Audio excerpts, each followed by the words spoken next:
푸틴의 가장 큰 문제는 전장이 아닐 수도 있습니다. 러시아 내부에서 그를 기다릴 수도 있습니다. 우크라이나에서 단련된 참전 용사들이 상처와 의심, 그리고 자신들이 살아남은 전쟁이 들려주는 이야기와는 다르다는 점을 점점 더 느끼며 집으로 돌아오고 있습니다. 크렘린은 계속 선전합니다. 공포 통제와 철저한 이미지 관리에 기반한 체제에게 그것은 숨기거나 침묵시킬 수 없는 위협입니다.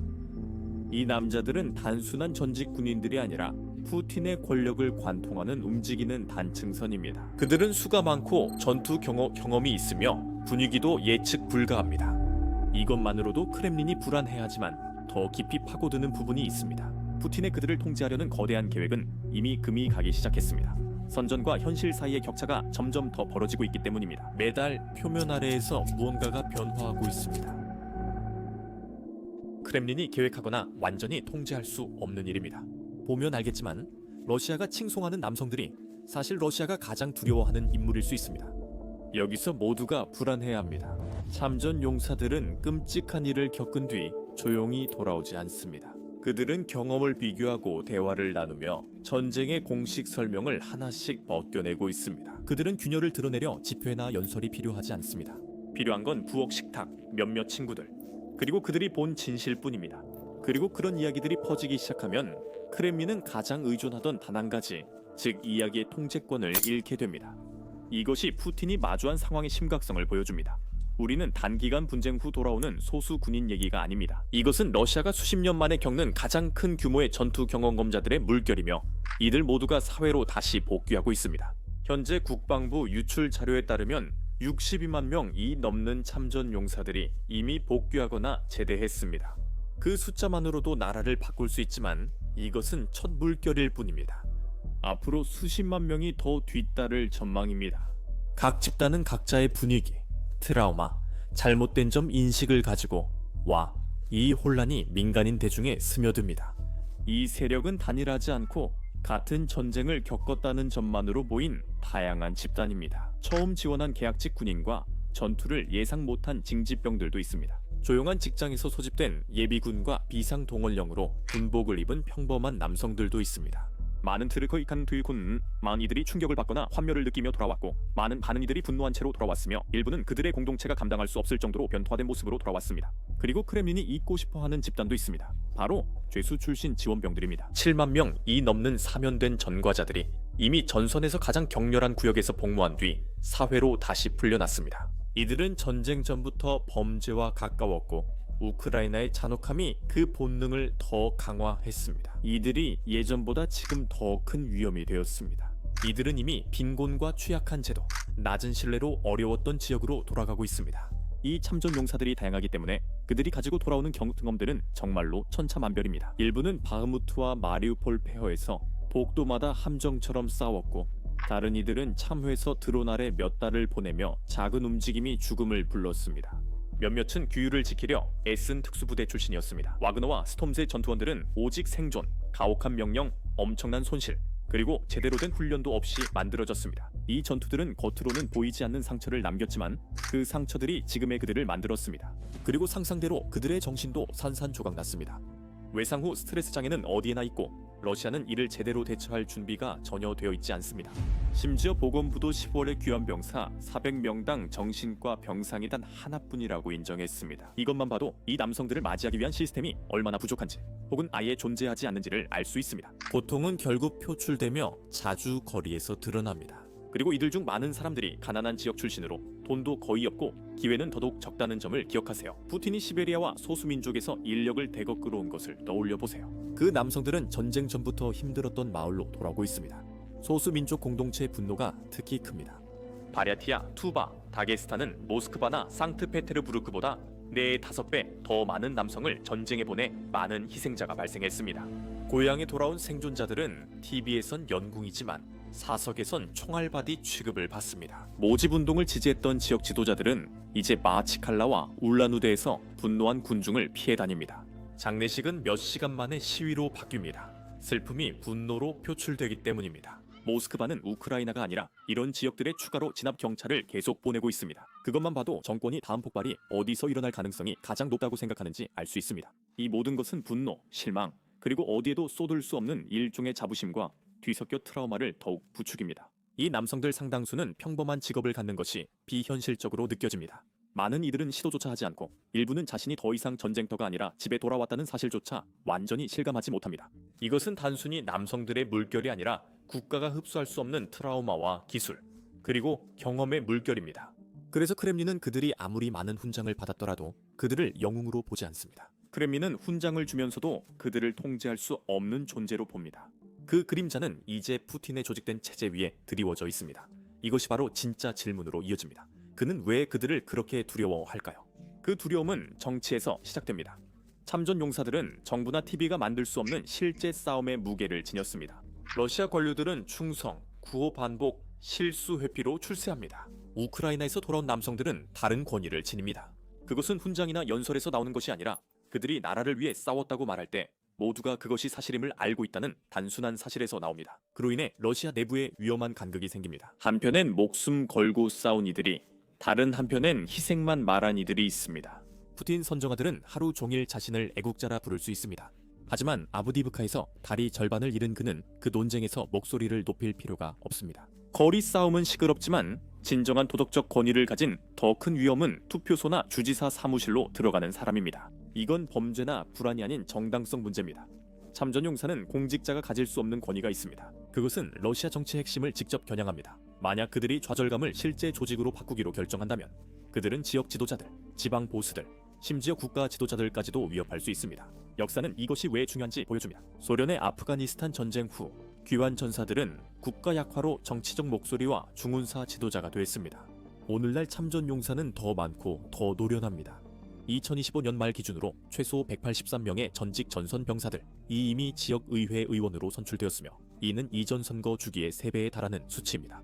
일부는 생방송 TV에서 주지사를 공개 비판했지만 제지받지 않았습니다. 모스크바는 이를 인지하고 지역 경찰보다 더 빨리 위험을 감지했습니다. 그들은 쉽게 겁먹지 않으며 자신들을 이용하고 버렸다고 생각하는 체제를 존중하지도 않습니다. 많은 이들이 전투 경험을 공유하며 끈끈한 집단을 형성하고 그 집단들은 국가의 손이 닿지 않는 네트워크로 성장합니다. 어떤 집단은 단순 동호회지만 다른 집단은 갱단이나 자체 규칙의 경비 조직이 되기도 합니다. 지역 경찰서장은 이들을 새로운 체첸 대대라 부르지만 모스크바는 이들의 지시자를 모릅니다. 크렘린의 악몽은 그 남자들뿐 아니라 가족, 아내, 어머니, 자매들까지 세력으로 부상했습니다. 슬픔과 분노가 조직적인 저항으로 바뀌었습니다. 보트도모이와 어머니와 아내들의 위원회 같은 단체들은 이제 러시아 전역에 수만 명의 회원을 보유하고 있습니다. 이들은 지친 군인들의 귀환을 먼저 요구합니다. 올해 그들은 도로를 막고 정부 건물을 습격하며 실제로 소송까지 제기했습니다. 이 여성들은 모든 것을 촬영하고 즉시 게시하며 전투원들과 똑같은 도덕적 무게로 말합니다. 아들을 잃은 어머니가 카메라 앞에서 주지사에게 시신이 어디냐고 묻는다면 선전은 통하지 않습니다. 모스크바는 수십 명을 체포해도 더 많은 여성들이 계속 거리로 나옵니다. 시신에 대해 말하자면 가장 큰 분노의 불씨 중 하나는 집으로 돌아오지 않는 이들입니다. 수만 명의 남성들이 실종자로 분류되어 있습니다. 사망 진단서가 지연되거나 거부되고 있습니다. 국가는 현역으로 간주해 급여만 지급하고 보상금 지급을 피하려 합니다. 가족들은 그들을 죽은 영혼들이라 부릅니다. 아내들은 며칠간 연간실과 군사 사무실 앞에서 야영합니다. 209의 신원 미상 시신이 담긴 냉동 트럭이 도착하면 그 소식은 검열보다 더 빠르게 퍼집니다. 참전 용사들은 실종자들과 있었던 일을 정확히 합니다. 공통된 인식이 슬픔을 빠르게 분노로 바꿔 선전으로도 막을 수 없습니다. 정부는 이에 침묵과 당황이 섞인 반응을 보입니다. 전직 교도소 신병들은 계약 종료 후에도 감시받고 있습니다. 새로운 법에 따라 그들은 최대 8년 동안 행정감독해 놓일 수 있습니다. 경찰은 참전 용사들의 공개 발언 모임을 감시하라는 지시를 받았습니다. 귀환자들이 모여있는 지역에서는 감시가 확대되었고 이 모든 조치들은 실제 문제를 해결하지 못한 채 오히려 상황을 더 악화시키고 있습니다. 대부분의 경우 감시를 받는 남성들은 국가가 자신들을 감시하고 있다는 사실을 알고 있으며 그들은 이에 분개하고 이미 배신감을 느끼는 사람들에게 분노는 빠르게 커집니다. 하지만 분명히 해두자면 집으로 돌아오는 모든 참전 용사들이 그 분노를 바로 받아들일 준비가 되어 있는 것은 아닙니다. 많은 이들은 그저 자신이 떠나온 삶, 안정적인 일자리, 조용한 저녁, 그리고 참호나 드론 엔진 냄새가 나지 않는 어떤 것이든 원할 뿐입니다. 일부는 예전 직장으로 돌아가고 아이들을 볼 수 있음에 감사하며 정치와 멀어지기로 합니다. 다른 이들이 그렇게 말하는 건 모든 말을 믿어서가 아니라 혼란을 피하고 공식 이야기를 따르는 게 더 쉽기 때문입니다. 그들에게 국가의 이야기는 깃발이 아니라 방패입니다. 돌아온 이들이 거의 흔적도 없이 섞여 사는 마을들도 있습니다. 이웃들은 음식을 나르고 공장들은 비워두며 공무원들은 최소한의 혜택만 제공합니다. 참전 용사들은 시골 사람을 돕고 아이들을 코치하지만 말하지 않는 트라우마를 안고도 분노 대신 일상을 선택합니다. 일부는 국가 프로그램에서 목적을 찾기도 합니다. 부상자를 돕고 지원을 조직하며 훈장을 받습니다. 그 인정이 현실적으로 느껴져 의지가 됩니다. 또 떠돌이들도 있습니다. 사적으로는 부패에 대해 불평하지만 결코 시위에 참여하지 않는 남자들, 군대가 자신들에게 어떻게 실망을 안겼는지 정확히 알지만 여전히 집에서의 평화만을 바라는 사람들이죠. 이들은 분노한 사람들보다 크렘린이 파악하기 어렵고 그래서 겉으론 평온해 보입니다. 이 조각보 같은 상황이 정권을 유지하게 해주는 것입니다. 지금으로서는 대부분의 참전 용사들이 반란을 향해 일사불란하게 움직이고 있지는 않습니다. 그들은 서로 다른 길을 따라 흩어져 있습니다. 어떤 이들은 차분하고 어떤 이들은 불안하며 또 어떤 이들은 자신이 어디에 속하는지 여전히 고민하고 있습니다. 그 조용한 다수는 모스크바에 마땅치 않은 시간을 벌어주는 완충제이자 예측할 수 없는 변수입니다. 크렘린은 조용한 이들도 지식을 갖고 있고 어떤 금속도 이를 지울 수 없다는 것을 압니다. 푸틴이 진짜 두려워하는 것은 숫자나 시위가 아니라 지식입니다. 이 베테랑들은 군대가 실제로 어떻게 움직이는지 잘 알고 있습니다. 어떤 명령이 중요한지, 어떤 명령이 압박 속에서 무너지는지 압니다. 보급선이 어떻게 끊기는지, 어디에서 지휘력이 약한지도 잘 알고 있습니다. 많은 이들이 자신의 장교들이 실패하는 순간을 지켜봤고 그 기억은 아직도 뇌리에 깊이 남아 있습니다. 어떤 이들은 부패가 부대를 산산조각내는 모습을 목격하기도 했습니다. 전쟁이 끝나도 기억은 남습니다. 바그너 반란은 무장 집단이 모스크바를 얼마나 빠르게 흔들 수 있는지 보여줬습니다. 이제 한 집단이 아닌 각자 인맥과 원한을 지닌 수백 명의 흩어진 참전 용사가 있다고 상상해 보십시오. 이것이 푸틴이 두려워하는 시나리오입니다. 반란은 꼭 모스크바로의 극적인 행진일 필요는 없습니다. 작은 집단이 명령을 거부하는 것으로 시작할 수도 있고 한 지휘관이 자신을 중심으로 충성스러운 집단을 만드는 것으로 시작할 수도 있습니다. 바그너는 한 조직과 지도자가 크렘린을 충격에 빠뜨릴 수 있음을 보여줬습니다. 귀한 참전 용사들은 다양한 부대와 많은 경험을 지녔습니다. 그들은 추적, 예측, 통제가 모두 어렵게 만듭니다. 이렇게 위험이 분명하다면 왜 정부는 전쟁을 끝내고 귀환하는 전투원의 수를 줄이지 않는 걸까요? 답은 간단합니다. 푸틴은 그렇게 할 수 없습니다. 그의 체제는 힘에 기반합니다. 갑작스러운 평화는 그로 하여금 왜 그렇게 많은 사람들이 싸우러 보내졌는지 그리고 그들이 무엇을 위해 죽었는지 설명해야만 하게 만들 것입니다. 강경파들이 분노하고 군인 가족들도 답을 요구할 것입니다. 전선에 남은 남성들이 얼마나 배신감을 느낄지는 말할 필요도 없습니다. 그를 보호하는 모든 시스템 요소는 러시아가 승리처럼 보일 때까지 전쟁이 계속되어야 한다는 생각에 얽매여 있습니다. 전쟁 종결은 전투 중인 병사들에게 혼란을 일으킬 수 있습니다. 분석가들은 갑작스러운 동원 해제가 두려움, 혼란, 반란을 일으킬 수 있다고 경고합니다. 보상이나 목적 없이 집으로 돌아온 병사들은 종종 누군가를 탓할 대상을 찾게 됩니다. 수년간 싸운 참전 용사들은 조용히 물러나지 않으며 속았다고 느낄 것입니다. 병사들은 종종 더 큰 문제의 원인이 됩니다. 국제적 압력도 그를 얽매죠. 성과 없이 전쟁을 끝내면 그의 강한 지도자 이미지는 무너지고 잘못 계산했다는 걸 인정하게 됩니다. 그의 결의와 운명에 대한 연설이 흔들리기 시작할 것이고 그는 일을 합니다. 또 하나의 단순한 문제가 있습니다. 러시아는 많은 전투원을 정상 생활로 복귀시킬 방법이 없습니다.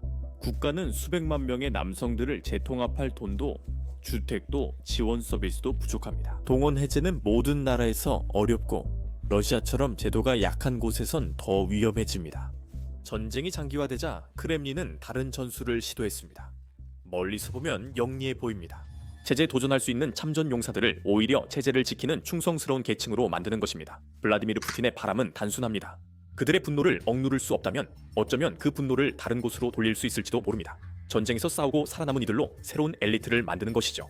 그 계획은 상징에서 시작됩니다. 상징은 통제하기 쉽기 때문입니다. 참전 용사들은 매달 증서, TV에서의 찬사를 받습니다. 국영 언론은 미소와 악수가 넘치는 의식과 침착하고 충성스러운 남성들을 보여줍니다. 이렇게 연출된 순간들은 참전 용사들이 존경받고 있다는 것을 대중에게 안심시키기 위한 것이며 동시에 참전 용사들에게도 충성이 보상을 가져온다는 것을 상기시키기 위한 것입니다. 어떤 이들은 그 관심을 즐기지만 다른 이들은 그것이 무엇인지 꿰뚫어봅니다. 부드러운 조명과 공허한 약속이 어우러진 값싼 연극일 뿐입니다. 알고 보니 바흐무트에서 살아남아도 크렘린 사진 행사 참가자와 같은 메달을 받게 됩니다. 대부분은 진심과 연출의 경계를 잘 알고 있습니다. 이후 전략이 정치로 넘어가면 판돈이 빠르게 커집니다. 정부는 역대급 속도로 참전 용사들을 의회로 밀어넣고 있습니다. 이미 28명 이현 의회인 2매 자리를 잡았는데 이는 역대 최고 수치입니다. 이 사람들은 전선을 수도와 연결하는 역할을 맡고 있으며 카메라 앞에 서서 전쟁이 정당했다고, 희생의 의미 있었다고, 그리고 지도부가 전투원들이 겪는 고통을 이해한다고 말해야 합니다. 지역 관리들도 전투 경험 없는 관료 대신 참전 용사를 사무실에 배치하고 있습니다. 겉보기엔 대담한 쇄신 같지만 실제로는 위험합니다. 크렘린은 승진한 참전 용사들이 권력을 얻은 뒤에도 계속 충성할 것으로 기대합니다. 국가는 풀뿌리 단체처럼 보이지만 자금을 지원받는 새로운 참전 용사 단체를 만들었습니다. 조국의 가장 큰 수호자들은 2025년에 거의 120억 루블을 받았습니다. 이들은 음식, 선물, 소규모 보조금을 나눠주고 퍼레이드를 조직하며 서류 작업도 도와줍니다. 겉으로 보기에는 이들이 도움이 되고 애국적인 것처럼 보입니다. 이들은 정보를 수집하고 대화를 조작하며 당국 감시 네트워크에 참전 용사들을 묶어둡니다. 이들은 공동체 지원을 내세운 정치적 도구입니다. 돈도 수단이고 참전 용사에겐 주택, 연금, 일자리가 약속됩니다. 일부는 국영산업에 배치되고 다른 이들은 전투 경험이 중시되는 보안기관에서 일자리를 찾습니다. 그 의도는 단순합니다. 참전 용사들이 안정적인 삶을 국가에 의존하게 되면 반란을 일으킬 가능성이 줄어듭니다. 하지만 그 약속들은 종종 무너집니다. 주택 대기자 명단에 18만여 명이 있습니다. 부패로 인해 일자리 제한은 사라지고 느린 관공서에서는 서류가 사라집니다. 이런 상황은 한결같이 반복되고 있습니다. 기대는 크지만 결과는 부족하고 많은 이들은 정착 기회도 없습니다. 장교들과 모집 담당자들이 새 계약서와 많은 계약금, 때로 6개월 추가 복무에 300만 루블을 들고 집을 방문합니다. 거절하면 지역 혜택이 갑자기 줄어들거나 경찰이 찾아오기 시작합니다. 2025 연 가을까지 지역 당국은 40명 넘는 제대 군인이 재입대 압박이나 뇌물을 받은 사실을 조용히 인정했습니다. 크렘린은 자발적이라고 하지만 남성들은 고기 분쇄기 두 번째 물림이라 부릅니다. 전선에 복귀한 군인만큼 집에 분노한 무장 참전 용사가 줄어듭니다. 적어도 현재로선 그렇습니다. 참전 용사 비용이 많아 지역 예산에 부담을 주고 있습니다. 바리아차, 시바, 크라스노다르 등에서는 참전 용사 복지가 지역 예산의 30%를 넘습니다. 주지사들은 도로를 보수할지, 교사들에게 급여를 줄지, 아니면 전투원들을 조용히 시킬지 선택해야만 하는 상황에 내몰리고 있습니다.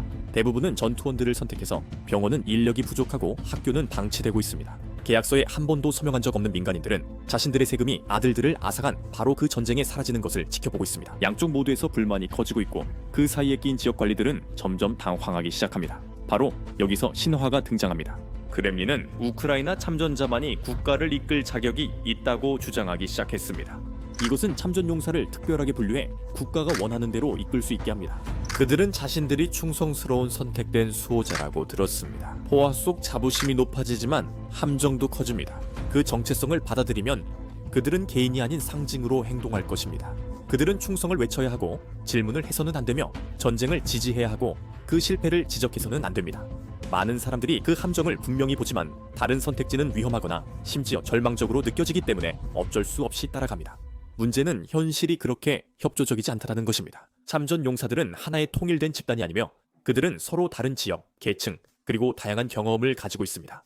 일부는 조용한 삶을 원해 정치 계획을 따르지만 다른 이들은 관료와 엮이기 싫어합니다. 그들은 의식과 구호의 이면을 꿰뚫어보고 낭비와 부패, 그리고 자신들을 위험에 빠뜨린 지휘관들에 대해 거리낌 없이 이야기합니다.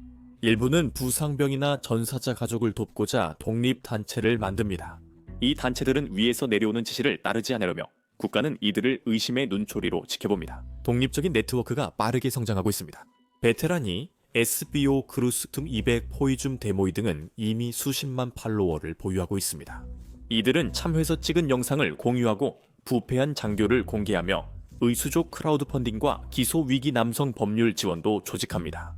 국가 지원 클럽들과 달리 이 네트워크들은 기부금과 모스크바 불신으로 운영됩니다. 어느 채널에서 시위 촉구나 약속 위반 폭로가 나오면 사람들이 즉시 모여 분위기가 험악해집니다. 보안 당국이 채널을 금지해도 같은 주에 세계가 새로 생깁니다. 전쟁이 시작된 이후 처음으로 크렘린의 각본과는 완전히 별개로 참전 용사들 사이에서 대화가 이루어지고 있습니다. 우리가 논의했던 것처럼 참전 용사들을 공식 직책에 임명하는 것도 때때로 역효과를 낳습니다. 정부는 충성 임무를 원하나 다수 후보의 전과나 징계 문제가 있습니다. 일부는 예측이 어려워 술을 과하게 마시거나 말을 자유롭게 하고 경찰이나 지역 지도자와 충돌할 때도 있습니다. 각종 스캔들은 이 프로젝트를 더 허술하고 불안정해 보이게 만듭니다. 한편 내부에서는 세력 다툼이 벌어지고 있습니다. 보안 기관들은 감시 강화를 요구합니다. 주지사들은 자신들이 통제할 수 있는 베테랑들을 원하고, 사업가들은 경호원과 사설 군대를 원하며, 실로비키들은 자신들만의 사병 부대를 꾸리려고 합니다. 로스코바디아 러시아 연방보안국 국경수비대, 가즈프롬 보안팀이 엄격한 귀환자들을 조용히 모집 중입니다. 카데로프는 군대 급여의 3배 월급과 전선 재파견이 없다는 조건으로 강인한 전사들을 비행기로 체첸으로 계속 데려갑니다. 야망 있는 장군과 올리가르히들은 각자 충성스러운 근위대를 만듭니다. 모스크바가 통제한다고 주장하는 그 집단에서요, 크렘린은 모르는 척하지만 모두가 푸틴이 약해 보이는 날을 이해하고 있습니다. 그 사설 부대들이 결국 나라 운영자를 결정할 겁니다. 각 집단은 군대에서 몫을 얻으려 싸우고, 자금과 허가가 계속 바뀌며 전투는 드러나지 않지만 압박은 구조 전체에 퍼집니다. 모든 앞으로 나아가는 길은 불편한 곳으로 이어지고, 크렘린도 그 사실을 알고 있습니다. 어떤 길은 국가가 통제권을 유지하고, 다른 길은 내부에서 체제를 무너뜨립니다. 새로운 전투원들이 집으로 돌아올 때마다 예상치 못한 충격이 발생할 가능성은 점점 커집니다. 모스크바가 늘어나는 참전 용사들의 수를 바라볼 때 여러 방향에서 다가오는 위험을 감지합니다. 한 가지 미래는 모스크바가 원하는 미래입니다. 충분한 참전 용사들, 충성을 지키고 훈장과 일자리를 받지만 실제 권력 없이 중요하다고 느끼게 하는 철저히 관리된 정치 체제에 들어가는 것입니다. 이 방법이 효과적이면 정부는 신뢰할 수 있는 소수의 의무와 단결 집단을 얻게 됩니다. 겉으로 보기에는 안전해 보이지만 실제로는 참전 용사들이 조용히 있는 것에 달려 있습니다. 약속이 무너질 때조차도 말이죠. 또 다른 길은 일상생활에서 비롯됩니다.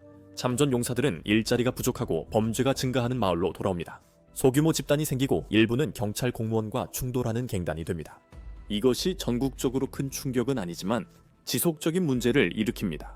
단속은 분노를 키우고 뇌물이 일상이 되며 공무원들은 통제를 잃습니다. 정치적인 길도 있습니다. 카리스마 있는 참전 용사들이 지방의회나 국회에 출마해 당선되기도 합니다. 사람들은 전투 경험이 있는 이들을 기존 정치인보다 더 신뢰합니다. 이들이 입지를 다지면 주지사들은 압박을 받고 모스크바는 당황합니다. 충성 지지층이 있는 참전 용사는 지역 인사에서 국가적 위협이 될 수 있습니다. 마지막으로 일부 참전 용사가 무장 단체를 만들거나 경쟁 세력에 충성할 수 있습니다. 이것은 바그너 문제와 비슷하지만 이번에는 전투원 수가 더 많고 더 분산되어 있습니다.